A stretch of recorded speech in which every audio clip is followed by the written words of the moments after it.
بلا فاصل، ہم بغیر فاصلے کے علی کو نبی کا خلیفہ سمجھتے۔ جھگڑے امت مسلمہ میں تب شروع ہوئے جب علم کا دور ختم ہو گیا۔ معصوم نے فرمایا تھا کہ اپنے بچوں کو علم سکھاؤ، جیسے جیسے یہ علم کے قریب آئیں گے ویسے ویسے یہ اہل بیت کے قریب آئیں گے۔ آج گلی گلی میں گالی گولی حملہ دھماکہ یہ سب کچھ اس لیے ہو رہا ہے کہ علم پھیلانے والے چلے گئے، ورنہ بزرگ میرے سامنے تشریف فرما ہے، ہمارے مذہب اسلام کا ماضی کو اتنا بھیانک نہیں ہے۔ ایک دوسرے کی رائے کا احترام کیا جاتا تھا، ایک دوسرے کی عقیدے کو عزت کی نظر سے دیکھا جاتا تھا۔ صرف بات ماننے کی نہیں، بات سمجھانے کی ہے۔ دلیل دی جائے، عقل تسلیم کرے تو اسے مذہب کہتے ہیں، جو عقل میں نہ آئے پھر اسے مذہب نہیں کہتے، کیونکہ مذہب ہمیشہ عقل کا مذہب ہوتا ہے۔ جھگڑے بڑے ہیں، اختلافات بڑے ہیں، ممبر سے کسی چیز کو ڈسکس بار بار نہیں کیا جا سکتا۔ لفظ کہہ دیتا ہوں، جو ابتدائی تناظر ہے، جو ابتدائی جھگڑا ہے، قبلہ شیرازی صاحب، وہ جھگڑا یہ ہے کہ بعد از رسول امت مسلمہ میں ایک نظریہ خلافت کا قائل ہے، ایک نظریہ امامت کا قائل ہے۔ ٹھیک ہو گیا؟ ایک نظریہ کہتا ہے کہ بعد از رسول سلسلہ امامت شروع ہوا، جناب امیر المومنین سے لے کے جناب مہدی تک یہ سلسلہ امامت ہے، یہ نبی کے وارث بھی ہیں، دین بھی انہی سے لینا چاہیے۔ آپ میری تائید فرمائیں کہ میں جو کہہ رہا ہوں وہ آپ نے پہلے سنا ہوا اور یقیناً ایسا ہی ہے۔ ایک نظریہ یہ ہے کہ وہ جو کہتے ہیں نبی کے بعد سلسلہ خلافت چلا، بادشاہت کا سسٹم چلا، نبی کے بعد ایک صحابی نبی کے وارث بنے، ان کے بعد دوسرے صحابی بنے، پھر تیسرے صحابی بنے، پھر علی بنے، پھر اس کے بعد یہ سلسلہ چلتا گیا۔ وہ کہتے ہیں کہ نبی کے بعد ہم سلسلہ خلافت کے قائل ہیں۔ جھگڑا نہیں، لڑائی نہیں، بحث نہیں، دونوں عقیدوں کو دیکھ لیتے ہیں کہ دونوں عقیدوں کی بنیاد کیا ہے۔ آپ میرے سامنے شیعہ سنی بن کے نہ بیٹھیے گا، آپ میرے سامنے جج بن کے بیٹھ جائیے گا، میں دونوں عقیدوں کی وکالت کر لیتا ہوں، آپ فیصلہ کر لیجئے گا۔ پہلا عقیدہ یہ ہے کہ ہم نے خلافت والوں سے پوچھا کہ آپ ہمیں بتائیں کہ آپ نے نبی کے بعد ایک صحابی کو خلیفہ مانا، آپ کے پاس دلیل کیا ہے؟ میں دلیل سے ماننا ہے نا، آپ ہمیں دلیل دے دیں۔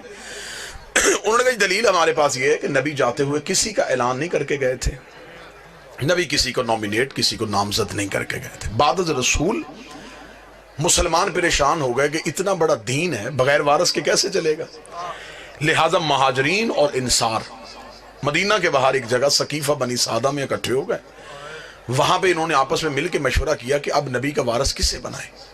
مہاجرین کہتے تھے کہ نبی کا وارث ہم میں سے ہوگا، کیونکہ ہم نے نبی کے ساتھ ہجرت کی، ہم نے قربانیاں دی ہیں، ہم نے گھر بار چھوڑے۔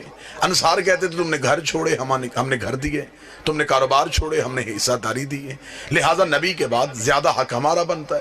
مہاجر چاہتے تھے وارث ہم میں ہو، انصار چاہتے تھے وارث ہم میں ہو۔ جو لفظ میں کہہ رہا ہوں یہ کسی مسجد کے مولوی کی بات نہیں میں کر رہا، ابن خلدون سے لے کے شبلی نعمانی اور شبلی نعمانی سے لے کے ابن ابی الحدید تک جہاں تک جاؤ گے دلیل یہی پہ ملے گی۔ وہ کہتے جی ہوا پھر یہ کہ مہاجرین اور انصار دستوں گریبان ہو رہے تھے، اس سے پہلے کہ جھگڑا زیادہ ہو جاتا ایک صحابی اٹھے، انہوں نے دوسرے بزرگ صحابی کا ہاتھ پکڑا، ہاتھ پکڑ کے بلند کیا، بلند کر کے کہ نبی کے بعد یہ بزرگ بھی ہے، معتبر بھی ہے، رشتہ داری بھی نبی سے ہے، لہٰذا میں بھی ان کی بیعت کرتا ہوں، آپ بھی ان کی بیعت کر لیں۔ بس اس صحابی کی اس دلیل پہ مسلمانوں نے ان کے ہاتھ پہ بیعت کر لی اور یہ بن گیا سلسلہ خلافت، یوں بن گیا نبی کا پہلا خلیفہ۔ ٹھیک ہو گیا؟ اب ہم چلے گئے امامت والوں کے پاس، ہم نے کہا جی آپ ہمیں بتائیں آپ نے نبی کے بعد علی کو مانا، دلیل کیا ہے؟ وہ کہتے دلیل یہ ہے کہ نبی کی زندگی میں رسول نے آخری حج پڑھا، 1.25 لاکھ صحابیوں کے مجمع میں نبی نے پلانوں کا ممبر بنایا، ممبر بنا کے نبی نے علی کا ہاتھ پکڑ کے صحابہ کے سامنے بلند کیا اور بلند کر کے علی کی مولائیت کا اعلان کر دیا، لہٰذا ہم نے وہیں سے سلسلہ امامت کو لے لیا ہے۔ جھگڑا ختم ہو سکتا ہے اگر ذہن سے شیعہ سنی کی ضد نکال دی جائے۔ ایک خلیفہ بنا نبی کے جانے کے بعد، ایک کا اعلان ہوا نبی کی زندگی میں، ایک صحابیوں کے مجمع میں، ایک غدیر کے مجمع میں، ایک ہاتھ صحابی نے پکڑ کے بلند کیا، ایک ہاتھ نبی نے پکڑ کے بلند کیا۔ ضد نہیں کرنی کہ میں اہل سنت ہوں، اہل حدیث ہوں، صرف گھر میں جا کے اتنا سوچنا ہے کہ قرآن میں اطاعت صحابی کی واجب ہے یا نبی کی واجب؟ قرآن میں اطاعت کس کی واجب؟ قرآن میں کس کی اطاعت واجب؟ اگر تو قرآن میں اطاعت ہے نبی کی واجب، تو پھر جس کا ہاتھ نبی نے بلند کیا، دیکھیے بالکل میں وسوع کے ساتھ جملہ کہہ رہا ہوں، صحابی کی عزت کا حکم ہے، اطاعت کا نہیں، کیونکہ اطاعت ہوتی ہے صرف معصوم کی۔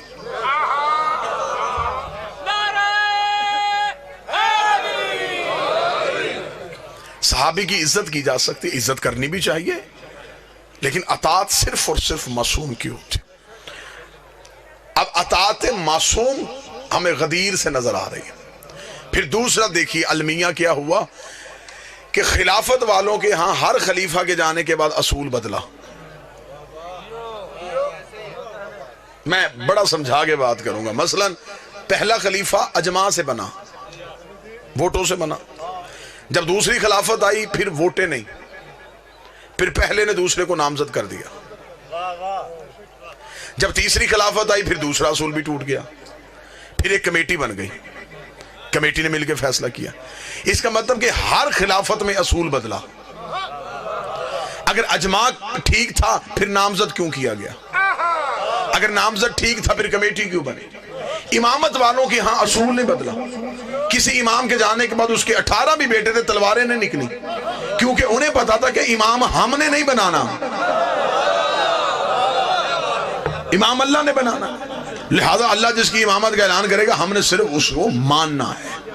اب یہاں پہ جہاں پہ آگے ہم شیعہ سنی اکٹھے ہوئے، وہ ایک جگہ پہ اکٹھے ہوئے۔ وہ جگہ بابا جی کون سی تھی؟ سب مسلمانوں نے کہا جی یزید غلط، حسین صحیح۔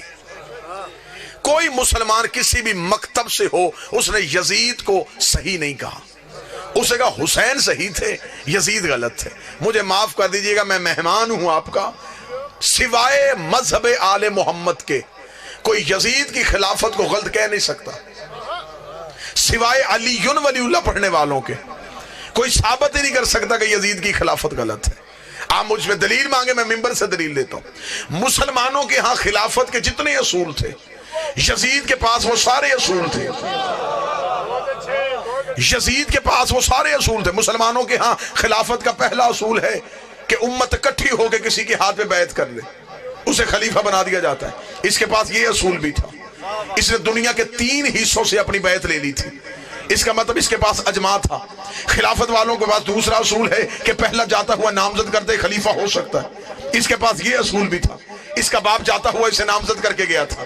خلافت والوں کے ہاں تیسرا اصول ہے کہ کمیٹی مل کے فیصلہ کر لے، اسے خلیفہ بنا دیا جاتا ہے۔ اس نے کمیٹی سے بھی اپنے حق میں فیصلہ لے لیا تھا۔ اس کا مطلب اس کے پاس اجماع تھا، اس کے پاس نامزد کرنا تھا، اس کے بعد کمیٹی تھی۔ پھر آج کیسے مسلمان کہتا ہے یزید غلط ہے، حسین صحیح ہے؟ پھر اس کا مطلب یزید کے پاس تو خلافت کے سارے اصول تھے، پھر یزید کی خلافت کو غلط کیسے کہو گے؟ صرف یزید غلط کہنا نہیں اور حسین صحیح کرنا اسلام نہیں ہے۔ تمہیں کہنا پڑے گا، اگر تم نے حسین کو صحیح کہنا ہے پھر تمہیں کہنا پڑے گا حسین صحیح تھے، اجماع غلط تھا، حسین صحیح تھے، نامزد کرنا غلط تھا، حسین صحیح تھے، کمیٹی غلط تھی۔ تمہیں ماننا پڑے گا غدیر صحیح تھا، سقیفہ غلط تھا۔